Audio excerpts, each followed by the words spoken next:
Hi, Nandita. Bridget. We're very lucky to have Professor Nandita Sharma here. Nandita Sharma is a professor of sociology at the University of Hawaii at Manoa, and she's also the Benjamin Meeker Distinguished Visiting Professor at University of Bristol. So welcome and thank you for coming along. Nandita is going to talk to us about her fantastic book, Home Rule, published by Duke University Press. And I'm going to ask her some questions about it, but I really urge everyone to read the book and participate in the discussions that we will be holding at Bristol a bit later on the topic. So Nandita, where do you locate the origins of the contemporary system of global immigration controls? Well, I think that you would have to look at the period that marked the end of slavery to really locate contemporary migration controls.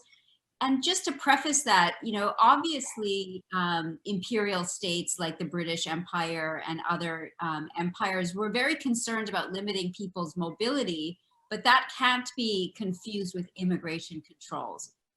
Imperial controls on mobility were primarily about keeping people inside the imperial territories, right? Preventing their escape, preventing exit, right? So they had a whole plethora of exit controls. We start seeing the states becoming interested in immigration controls when they no longer have access to slavery as a way to contain and to discipline labor. So we start seeing that, for instance, in the British Empire, right after the end of slavery, slave labor relations in 1834, 1835. And Radhika Mongia's work has been really helpful in this regard to show that immediately after the end of slavery, planters in the British Empire became very concerned about how they were going to control and discipline the labor force, and immigration controls was one way of doing that. The other way that slavery figures into this is that the abolitionist movement that helped to end slavery also needed to be appeased. And so this is where the discourse of immigration controls as protection, now we think of it as supposedly protecting the nation, but earlier on it was very much seen as protecting the migrant themselves. So it gets tied up into that politics. But I think a more clear answer for what we witness today is that immigration controls really rise with the transformation of sovereignty from like either an imperial sovereignty, whether that's the former colonies of the empire or the former metropoles of the empire, to a national form of sovereignty, right? And national sovereignty, I would argue in the book, is very, very much announced through the making of immigration policy. Like each and every nation state, when they announce themselves on the world stage as a national sovereign, do so by enacting immigration and citizenship controls. So it's very much tied up into the kind of political form of the nation state, the idea that the state rules for the nation, and therefore the migrant becomes the foreign other that the state is fighting on behalf of the quote unquote nation. So in your book, you characterize what happens after the Second World War with the emergence of nation states and nation state sovereignty as a post-colonial New World Order. Can you tell us what you mean by a post-colonial New World Order? What I mean by that is that we often think of that period after World War II when empires, the big empires going into World War II, particularly the British and the French, which were the two largest entering World War II. By the end of World War II, and certainly by the 1960s, they're gone. Right? And the former colonies that they had incorporated into the empire are now supposedly independent, and they're sovereign and they're self-determinate. And we just think of this as a brand new era where, you know, all of the problems associated with the old imperial order are gone. We're all free, we're all liberated.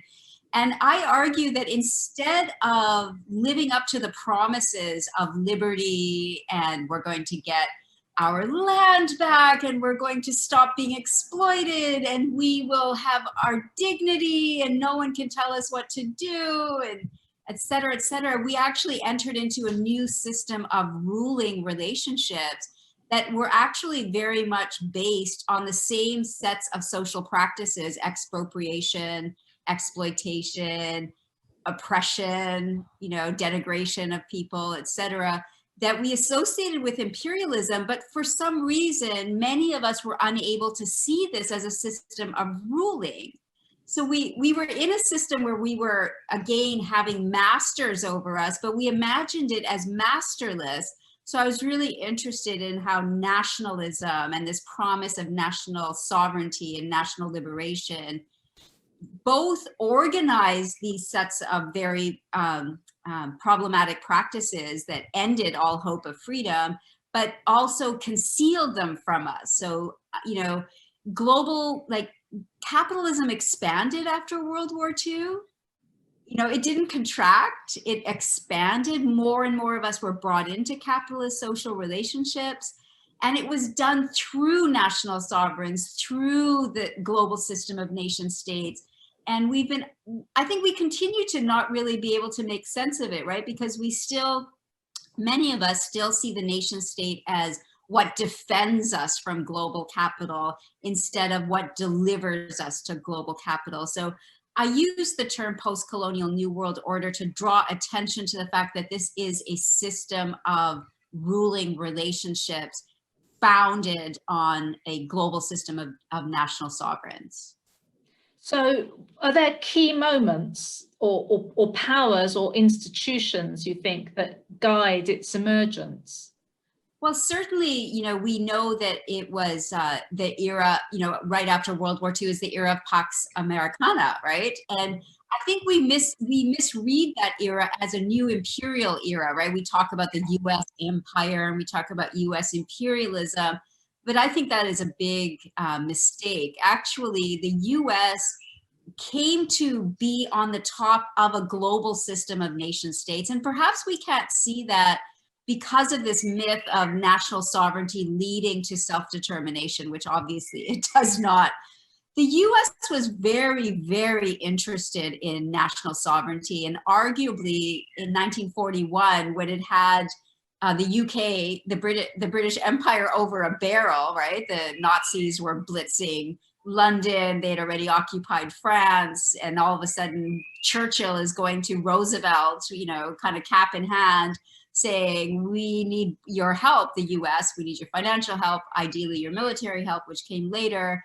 And Roosevelt said, well, you know, we really would like to see all peoples liberated and free and nationally self-determinate, which was really the first time in international politics where the the colonies were seen as capable of self-determination. And the US, of course, was completely uninterested in ending the practices of imperialism. What they wanted to end were imperial monopolies on the markets of the colonies, right?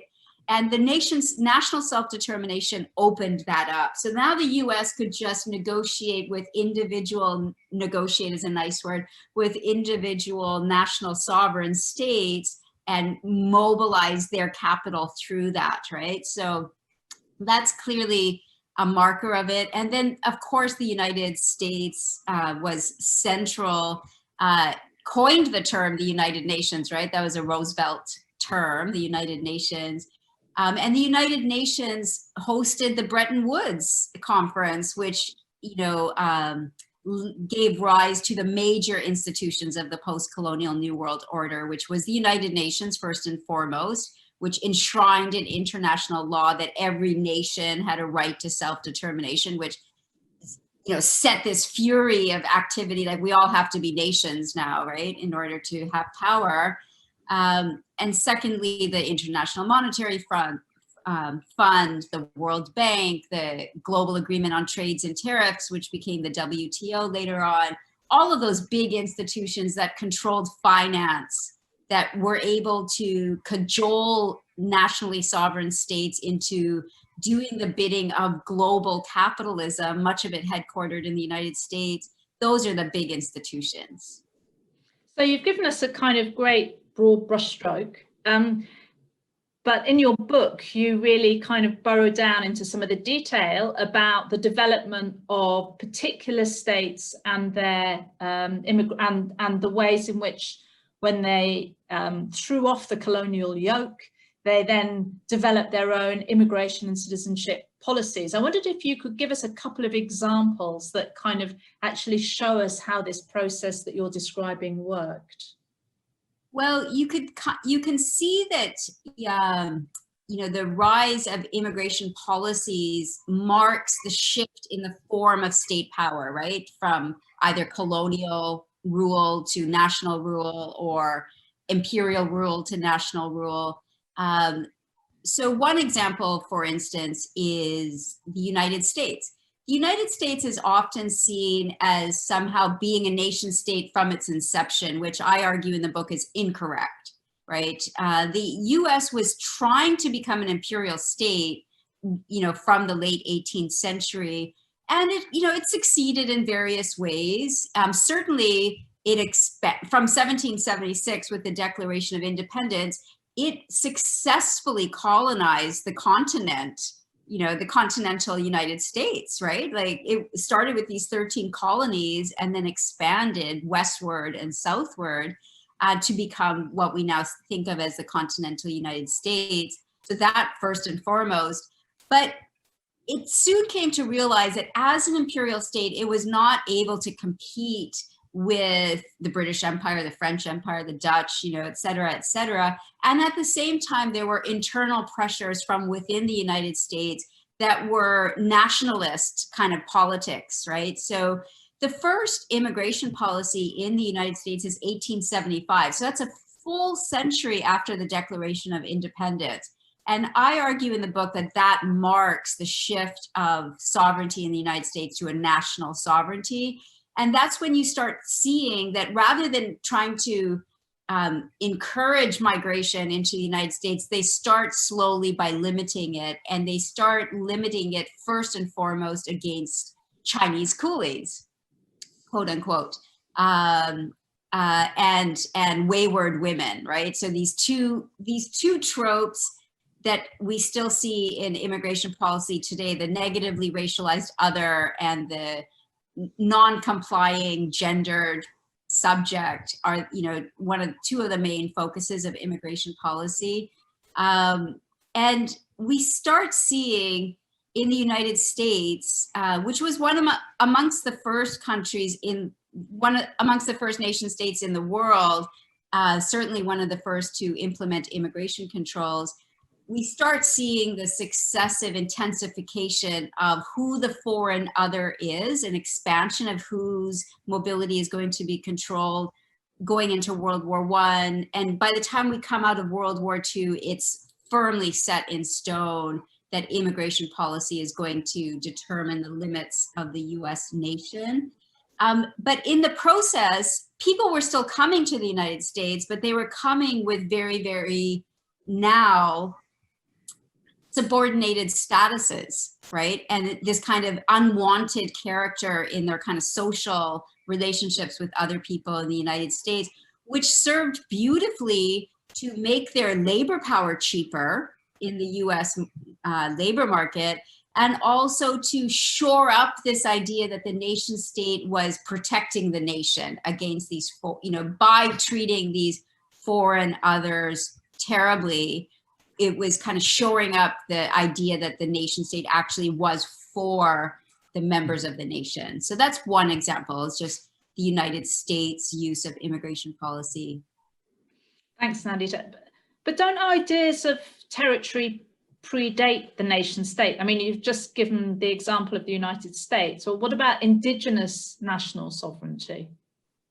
Well, this is the funny thing, right? That the race for becoming a nation was unleashed when state power came to be closely intertwined with being a nation, right? So one of the classic attributes of nations is that they all imagine themselves to be ancient, right? They, by definition, nations cannot be seen as invented. They have to be seen as inheritances, right? We inherit the nation from all of our forebearers who created the nation and, the fogs of memory. And I think that's precisely what's happening when we talk about Indigenous national sovereignty, right? There is no way that people that we now imagine as Indigenous were thinking of themselves as nations prior to the 19th century, right? When people around the world started imagining themselves as nations. And, some of the people that we put into the category of Indigenous national sovereigns that currently have no sovereignty certainly had states, had kind of, state-like structures, but many did not. So even the idea of sovereignty is questionable, right? Whether people were acting as sovereigns.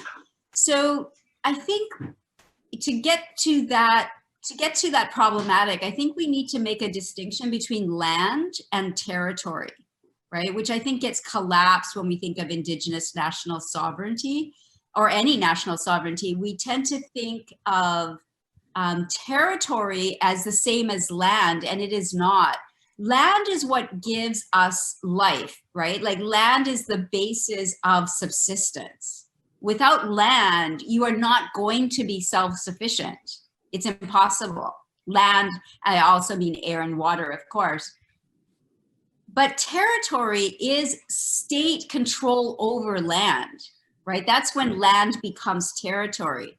So even asking for territory is succumbing to ruling relationships, right?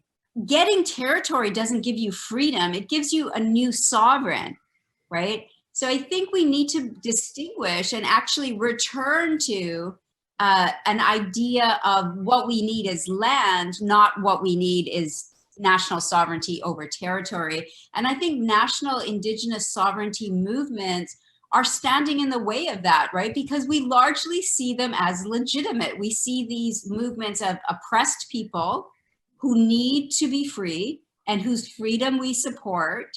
But the kind of freedom that is being sought through those particular projects is not a freedom worthy of its name. It's a new set of ruling relationships that the rest of us are already enmeshed in, right? Whether we're part of the British national sovereign state or the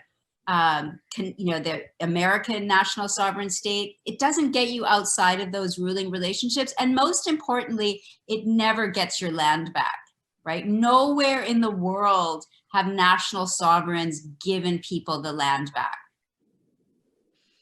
So Nandita, you describe yourself and are described by others as an activist scholar. So I suppose for the last question, I'd like to ask what you think we can learn from your work for politics and activism around migration specifically. Well, I think that, what I take the activist scholar label very seriously. And what I mean by that is I have never seen myself as studying activists. Right? I don't study them and see what they're doing, how they get along, how they're connected to one another across the globe. Instead, I'm actively participating in setting activist agendas, seeing what is effective, what's not effective, seeing where our demands may be either aligning with very problematic ruling relationships and how our politics can escape those kinds of social relationships. And so, for example, my critique of Indigenous national sovereignty comes from this idea that if, for example, when I was living in Canada, there were no borders types politics that were very, very clear that mobility controls, migration controls were the source of the exploitation, oppression of people, put into the state category of migrant. But many of those same movements were simultaneously supporting indigenous national sovereignty, right? And so it became, and out of that kind of, clash of those two politics, one is no borders, the other is here are some people who can implement borders because they're oppressed indigenous people, we started getting this idea that, well, maybe migrants are actually colonizers, right? Maybe, and I was like, that, sent me into a tailspin as an activist and as a scholar, because it was like, well, what does this say about human migration then? Is human migration really no different than colonization? And so I intervened both in the scholarship of migration studies in terms of no borders politics, but also in the politics of no borders on the ground to say, look, we have to have a really clear idea of what we think of sovereignty, what we think of states, what we think of the difference between land and territory. So all of the kind of conceptual work I do in this book really emanates from how do we create the social movements that are capable of winning what we want instead of succumbing to power. So that's how I define scholarly activism. And that's why people should read your book. Thanks very much, Nandita. It's been great talking to you. And I'm looking forward to the questions that students and other people are going to be directing towards you and your work. So we're going to be following up with another interview in a few months' time, where people will have read your work and listen to you talk and will then put questions. So see you later. Thank you, Bridget. I really am looking forward to that. And thank you for these great questions. Bye.